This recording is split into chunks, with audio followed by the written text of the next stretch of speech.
हम लोग इंसाफ लेने के लिए यहाँ पर आए हैं। अदालती निज़ाम ख़त्म हो चुका है, अदालती कत्ल हो रहा है। इमरान खान साहब का केस डीलिस्ट कर दिया गया है।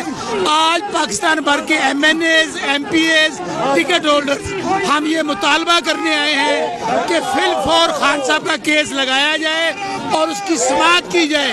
चूँकि 26वीं तरमीम के बाद पाकिस्तान का अदालतों को ताले लगे हैं, सुप्रीम कोर्ट बंद हो चुकी है, इस्लामाबाद हाई कोर्ट बंद हो चुकी है, लेकिन इसके बावजूद हम इंशाल्लाह आखिरी खून के कतरे तक लड़ते रहेंगे पाकिस्तान में रूल ऑफ लॉ के लिए, आइन की बहाली के लिए, और सबसे बढ़कर कौम के और पाकिस्तान के लीडर इमरान खान जब तक रिहा नहीं होंगे।